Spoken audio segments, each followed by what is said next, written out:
Alrighty, so we're to start some sinusoidal word problems, okay? The first example, okay, is Mr. Borowski, your future calculus teacher who has since left Greenwich High School, so I'm very sad about that, but I didn't change his name in the problem because, you know, we all miss him. His happiness level varies sinusoidally. Okay, that just means that it can be graphed using either a sine or a cosine function, okay? And it's due to his hunger, his students in his class, and then other things throughout the day. So his mood goes up and down, okay? He measures this on a 20-point scale, okay? With 20 being his happiest, the highest, and 0 being the lowest. If t equals 0, represents midnight, Mr. Borowski reaches his maximum happiness level, right, of 20 at 8 a.m., okay? So they're telling you what the maximum of this function is, okay? So we're going to graph that. 3 hours later, okay, so he's going to hit a minimum, okay, of 4, okay? And that's going to happen 3 hours later. Okay, so what does that look like? All right, so let's take a look here. We're going to graph our, so his scale is from 0 to 20. So I'm going to start at 0. I'm going to go to a maximum of 20, right? Let's graph the points that they give me, okay? So at t equals 0. So time is usually on your, not, I say usually because I don't want to say always, but time is usually on your x-axis, okay? And if you look, t at 0, right, that represents what? Midnight. So this is 12 a.m., okay? Then he reaches his maximum happiness at 8 a.m. So if we go, and the scale isn't really that important, you just have to label things. This is 8 a.m., right? So that would be 8 hours later, wouldn't it? So I'm going to put this in as 8, okay? I'm not going to label it as time. I'm going to label it as like hours past, but this is like 8 a.m., okay? So this time is in hours, all right? Then 3, and that happens at, what did we say, the happiest he is? So that's my maximum there. So I'm going to put my upper boundary there, all right? And then 3 hours later, he reaches his minimum. Okay, so 3 hours later, so that's 8, 9, 10, let's say 11, okay? So this is 11 a.m. and 11 hours, right? After 0, right, which is 12 a.m. Okay, so 11 hours have passed. And he's going to hit his minimum of, what did they say? So 4. So I'm going to be hitting a 4 here. Okay, that's going to be my, because that's my minimum, right? So that's my lower boundary level, okay? And if this varies sinusoidally, right, what has to happen here is, and this is the key point to all these type of questions, is they're going to give you mins and maxes, and then you have to kind of complete the curve. So if I go from my minimum to my maximum in 3 hours, that means another 3 hours later, I should, or he should, Mr. Borowski, should hit a maximum again, right? If this varies sinusoidally, right? Like they're saying.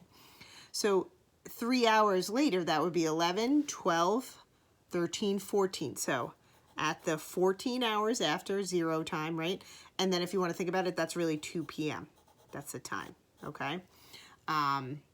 But if we use the times of the day, it wouldn't really make sense because 11 and then goes to 2. So we're using hours since your 0, which was 12 a.m., all right? Now, if you look, if I connect these, ooh, look at that. What kind of curve does that look like? I mean, to me, that kind of looks like a cosine curve, doesn't it? All right? Now, what we usually have here is a midline, okay, because we're going to write our equation. So similar to what you guys have done before to write an equation, we have our, right, upper and lower boundary lines. We really need our midline, okay? So our midline, right, the difference here is 16, isn't it? So I did 20 minus 4, okay? So if I do 20 minus 4, right, that gives me 16. That's my midline. I should say halfway between that 16 should be my midline. So if I divide that by 2, that gives me, right, 8. So therefore, I should have 8 units on one side of my midline and 8 units on the other, because then I will be going through the middle of this kind of space between these two. So if I do 4 plus 8, that will give me 12, won't it? So my midline here will be at 12, won't it? So that's telling me that's my D value, okay? And then you can see here, since there's a difference of 8 above and a difference of 8 below, okay, that's your amplitude. So far we have our A and our D, right? That was usually the first thing that we found, okay? Now, we said, so we're going to write our equation, y equals, we have A, right? So that's 8. I'm starting high, so it's going to be a positive value, okay? We said this is a cosine curve because we started at the max. So you can see I'm starting at this point here, the first point they described for me, okay? So therefore, this is cosine. Now, I'm going to talk about my B. That's usually the last thing we find. But this has been shifted. If you look, if I'm focusing on that point we're starting at, this has been shifted to the right 8, hasn't it? So this is going to be minus 8, right? And then my D value we said, right, was, sorry, that's not my D value. What am I talking about? That's my A. Okay, my D value is 12, right? Isn't it? So I've got that, because that's my line, y equals 12, okay? So I'm going to add 12 there, all right? And then, last but not least, I got to find my B value, right? So to find B, right, we're always going to be 2 pi divided by B equals my period. Well, if I look back here, right, I started at a maximum. Cosine should start high, right? Then dip down, hit the midline, which it does. Hit the minimum, hit the midline, and come back up. Notice I didn't graph these 2 points. It's not really that important to me, okay? I just need to be able to write the equation, which I can if I just have these 3 points. So I know every time you've graphed sine or cosine before this, I've asked you for 5 critical points, okay?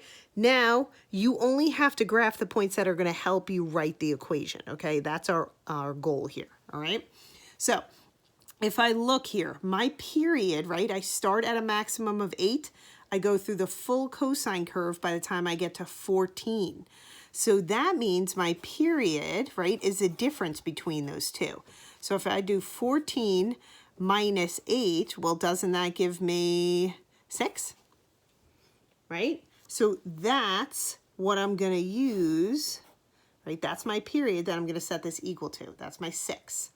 Then I cross multiply, divide by 6, right, to get B by itself. So therefore, B is pi over 3. So that's going to go right here, okay? And that's your equation, right? Based on what we've seen and what they've described. Again, they're going to describe mins and maxes, okay? You're going to be able to find your boundary lines, then your midline, like we've done before, okay? And then you're always going to be finding your shift, and then finally your period, okay? I should say use your period to find B, all right? So if you take a look at this guy, okay, we're looking for his happiness level at 10 hours, right? Because at 10 a.m., that would be 10 hours after 0. So what we know here is X is 10 hours. So what do? Well, we just literally plug it into the equation. So y equals 8 cosine pi over 3, okay, times 10. So there's my 10. Because that's how many hours. That's what X was. Okay, that was our x-axis. Minus 8 plus 12. Okay. Now, you should be able to see that at 10 hours, he's about maybe like here-ish. Right? That would be like our guess. Okay. So his happiness level is Yeah, probably a little bit below 12. That's what we would guess based on our sketch, but we want an actual answer here. So we're going to put this in the calculator, okay? So I'm going to put this in the calculator exactly as it appears here. The only thing you have to be careful of, because we're going to use this to graph as well, is when you put this in your calculator, you need another set of parentheses, and I'm going to make them the like brackets around this expression, okay? So we're going to leave this in factored form like we've done before, but your calculator needs to know that all of this is part of the cosine function, so you need parentheses around that whole entire expression, okay, in factored form. So what that's going to look like right now, when I plug it into my calculator, is I'm going to do, we're going to find out what y is, so I'm literally going to do 8 cosine pi over 3, but I'm going to, again, put our extra set of parentheses around this. Now, here's the other thing. We graph this, okay? Every time we're graphing in terms of, can you see how I used pi here? So this is all in radians. So you must be in radian measure. So we're going to do this all in radian measure. So make sure you do this for me right now. Go to mode, right? And make sure you are in radian mode, okay? So hit enter. Once that's highlighted, you're good to go. And then I'm going to put this guy in my calculator. So what is it? 8 cosine. They already put a parentheses there, right? So I'm going to put another set because I need this pi over 3. So I always put a set of a fraction in parentheses, okay? So that's my parentheses for that expression, right? Then I'm going to have times, right now, 10 minus 8 is 2, so we can just do a 2. Close my parentheses around the whole entire expression, and you could also just multiply this and put 2 pi over 3 in your calculator as well. I'm just breaking it all down. And then, since I close the parentheses for the whole expression that I'm taking the cosine of, I'm going to add 12. And there's my answer. It's 8. Okay? Now, does that make sense? Yeah, that's pretty good, right? Because it should be somewhere around 10. Should be around 8-ish. So this makes sense. So he is on at 10 a.m. He is at a happiness level of 8. Okay? Should capitalize that. All right? That's what that means. So y equals 8. All right? Now, what is it should say his, happiness level at midnight? Well, midnight, right? Wasn't that 12 a.m.? Yeah, so it should be, we don't really know. It looks like it should be decreasing, something like that. But midnight, they told us, was t equals 0. So we're going to plug in, instead of t, we're going to use x, because that's what our independent variable is, x equals 0. So I'm going to do exactly what we just did. So 8 cosine, right? They put the parentheses, so now I'm going to have second pi, okay, divided by 3. And then I'll have, so y equals 8 cosine, and my parentheses, pi over 3. I put that in so far, okay? Then this should be 0 minus 8, okay? So that's just negative 8, so I'm going to multiply that by negative 8, okay? Then I close that parentheses, so I need 2 sets of parentheses, right? So 2 at the beginning, 2 at the end. Make sure, or else the calculator's not going to like this, okay? And then plus 12, and I hit enter, and there we go. We're at 8 again. Does that kind of make sense? Yeah, my graph is probably a little stretched out here, okay? It's just a sketch, but 8 kind of makes sense, all right? So y equals 8. Okay, so there's his happiness level there, all right? So he's at an 8 again. All right, then name one time when my happiness level will be equal to what it is at 9:30 a.m. Okay, so 9:30 a.m., right, is 9.5 hours. Okay, so that happens, right, if we look here, 9.5, that's about here, right? And then we come back here. So name one time when my happiness level will be equal to what it is at 9:30. So at 9:30, that's telling us what? X equals 9.5, right? So let's look here. So X equals 9.5. So I'm going to do 8 cosine. Here we go, cosine of, and then I'm going to do my second pi divided by 3.